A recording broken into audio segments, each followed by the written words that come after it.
আজকে 211 পৃষ্ঠার 3-এর এই যে উদাহরণের অঙ্কটা আছে সেটা আমরা সম্পাদ্যটা আঁকার চেষ্টা করব। তো এখানে বলেছে যে একটি ত্রিভুজে আঁকি যার দুটি বাহু দৈর্ঘ্য, একটি বলছে 5 সেমি আর একটি বলছে 6 সেমি, আর যে 6 সেমিটা নেওয়া হচ্ছে সেই 6 সেমি বাহুর বিপরীত কোণ হচ্ছে 45 ডিগ্রি। তো তাহলে ত্রিভুজটা আমরা কিভাবে আঁকবো চলো দেখে নিই। প্রথমে আমরা কি করব, 5 সেমি আর 6 সেমি দুটো মাপ নিয়ে নিলাম। তো প্রথমে আমরা কি করব, একটা বড় করে দাগ নিয়ে নিলাম। এই যে দাগটা নিলাম সেখানে আমরা যেহেতু 45 ডিগ্রি আঁকবো তাই আমরা প্রথমে একটা 90 ডিগ্রি আঁকবো। 90 ডিগ্রিটা আঁকবো কীভাবে, এই প্রথম স্টেপ, দ্বিতীয় স্টেপ, তৃতীয় স্টেপ আর এই চতুর্থ স্টেপ, এই হলো 90 ডিগ্রি। এটা আমরা 90 ডিগ্রি আঁকলাম। এবার যেহেতু 90 ডিগ্রি অর্ধেক 45 ডিগ্রি, তাই আমরা এই 90 ডিগ্রিটাকে অর্ধেক করে দেবো, তাহলে হয়ে যাবে 45 ডিগ্রি। তাই কী করলাম, এখানে একটা ছোট্ট 90 ডিগ্রি একটা ছোট্ট দাগ কেটে নিলাম। তাহলে এখান থেকে এই পর্যন্ত 90 ডিগ্রি হলো। এবার আমরা এখানে বসাবো, বসিয়ে যে কোনো একটা মাপ নিয়ে এই একটা চাপ কাটবো, আবার এখানে বসিয়ে এই একটা চাপ কাটবো। তাহলে এই জায়গাটাকে যদি আমি জয়েন করে দিই, তাহলে এই জায়গাটাকে জয়েন করে দিলেই 45 ডিগ্রি করে যাবে, 45 ডিগ্রি হয়ে গেল। এইবার কি করব, 5 সেমি মাপটা নেব, এই 5 সেমি নেব। এখানে একটা বুঝতে হবে যে এখানে প্রশ্নে বলেছে যে 6 সেমির বিপরীতে 45 ডিগ্রি হবে, তাহলে এটা তো 45 ডিগ্রি হয়ে গেল। যেহেতু 6 সেমির বিপরীতে 45 ডিগ্রি, তাই আমি 6 সেমি মাপটা আগে নেব না, আগে আমরা নেব 5 সেমিটা। 5 সেমি এই মাপটা এখানে নিয়ে নিলাম, 5 সেমি মাপটা এখানে নিয়ে নিয়েছি। নিয়ে এই শুরুতে বসিয়ে আমি এখানে কেটে নিলাম। এটার নাম দিলাম এ, এটা নাম দিলাম বি, এখানে সি। এইবার আমরা কি করব, এইবার 6 সেমি মাপটা নিয়ে নেব। 6 সেমি মাপটা বিতে বসিয়ে এখান থেকে বিতে নয় সিতে বসিয়ে এখানে কাটবো। তাহলে দাগটাকে যেহেতু ছেদ করলো না, একটু বাড়িয়ে দিলাম,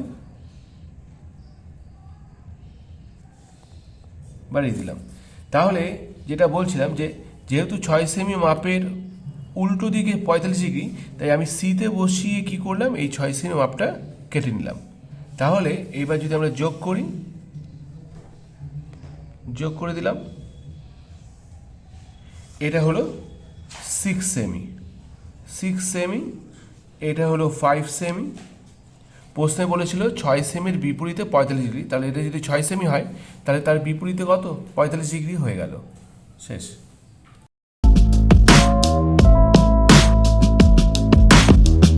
এবার আমরা 209 পেজের এই যে প্রয়োগের যে সম্পাদ্যটা দিয়েছে সেটা আমরা আঁকার চেষ্টা করব।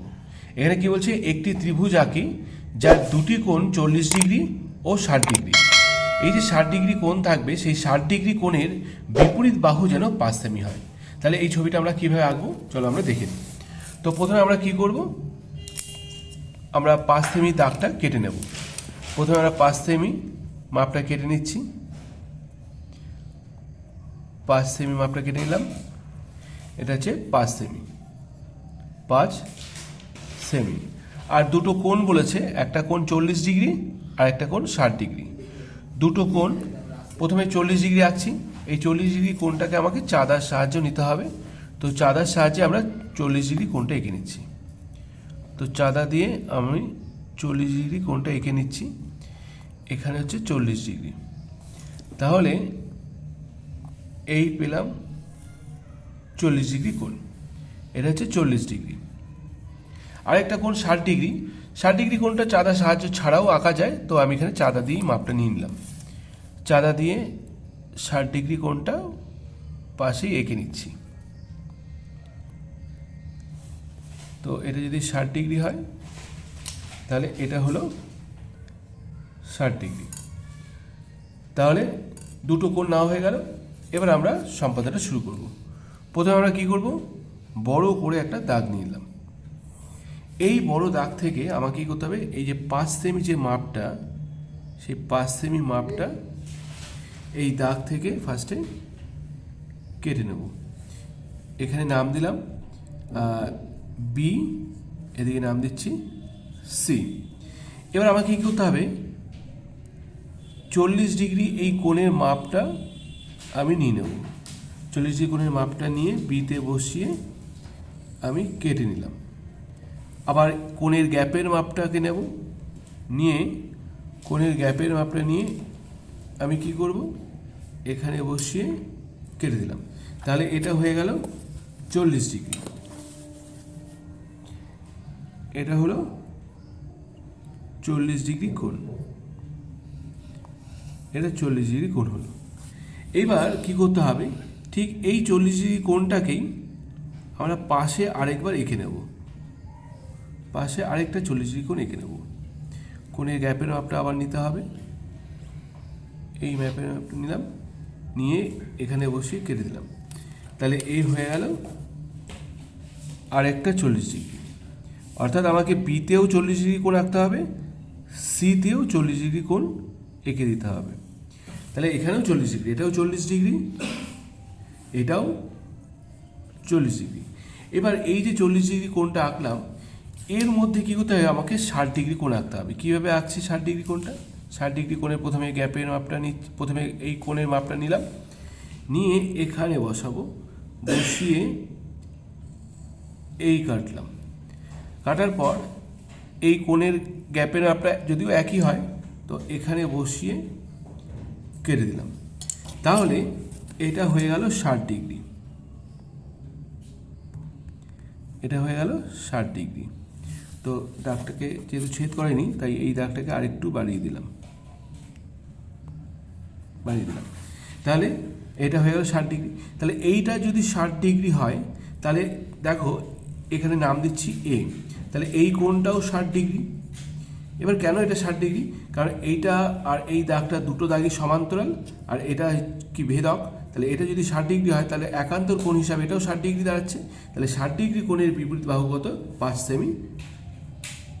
5 সেমি। তাহলে আমার যে প্রশ্নে বলেছিল যে একটি ত্রিভুজ আঁকো যার দুটি কোণ 40 ডিগ্রি এবং 60 ডিগ্রি, তাই 40 ডিগ্রি আর 60 ডিগ্রি পেয়ে গেলাম, এবং 60 ডিগ্রি বিপরীত বাহু কত, 5 সেমি। আশা করি সবাই বুঝতে পেরেছো, দেখে নাও।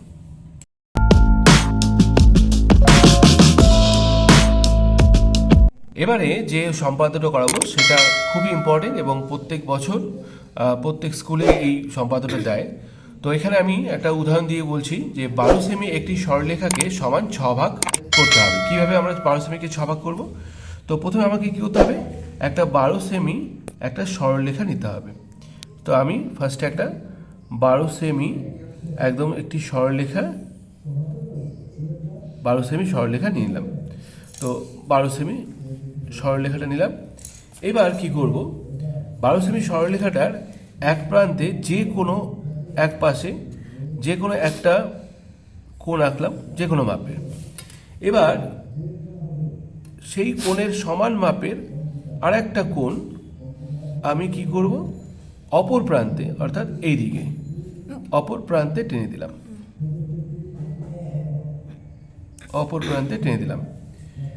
এবার এই কোণের গ্যাপের মাপটা আমরা নেব, কোণের গ্যাপের মাপটা নিচ্ছি, কোণের গ্যাপের মাপটা নিচ্ছি, নিয়ে এখানে বসাচ্ছি, বসিয়ে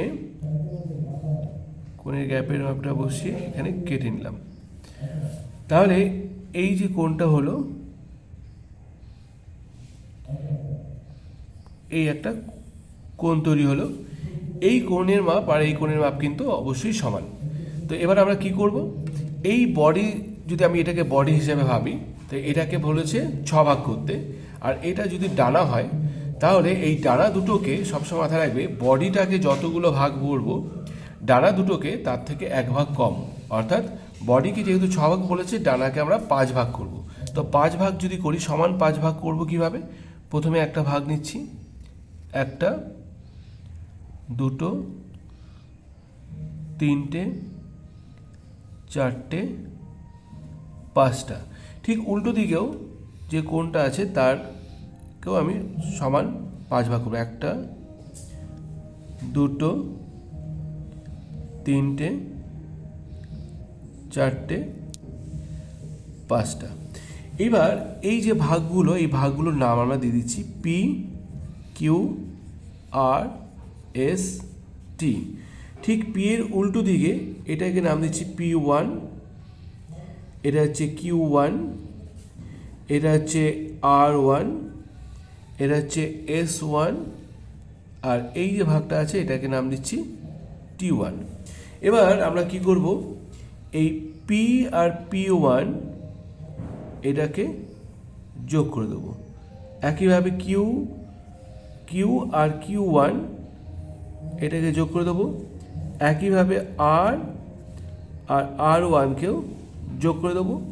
একইভাবে S এবং S1 এটাকেও যোগ করব। আর সবার শেষে T এবং T1 এটাকেও যোগ করে দেবো। তাহলে যেই যোগ করব তখন আমরা প্রত্যেকটা এই মূল সরলরেখাটার প্রত্যেকটা অংশের মধ্যে আমি দেখব যে 5টা পয়েন্ট পেয়ে এখানে নাম দেবো। এখান থেকে নামটা শুরু করব, A B C D E F এবং G। অর্থাৎ তোমরা দেখো এখানে মোট 6টা ভাগ হয়ে গেল, 1টা 2টো 3টে 4টে 5টা 6টা। আর এই 6টা ভাগের প্রত্যেকটা ভাগ কিন্তু সমান ভাগ। আমরা চাঁদা স্কেলের সাহায্যে এই 6টা ভাগ যদি মেপে দেখি তাহলে দেখব এই এক একটা ভাগ কত করে এসছে, 2 সেমি করে। প্রত্যেকটা ভাগ কত, 2 সেমি করে। প্রত্যেকটা ভাগ 2 সেমি করে পেয়ে যাবো। তারপর উত্তরটা কী লিখব, এ বি সমান BC সমান CD সমান DE সমান EF এবং সমান FG। আর প্রত্যেকটা ভাগের মান কত এসছে, সমান 2 সেমি। তোমরা দেখো এই যে 2 সেমি এসছে, টোটাল 12 সেমি ছিল। তুমি 12 সেমিকে যদি 6 দিয়ে ভাগ করো, দেখো 6 দুগুণি 12, তাহলে সেক্ষেত্রে দেখলাম 2 সেমি। আর এখানে আমরা কম্পাসের সাহায্যে দেখলাম যে প্রত্যেকটা ভাগের মাপ কত, 2 সেমি করে। ঠিক আছে।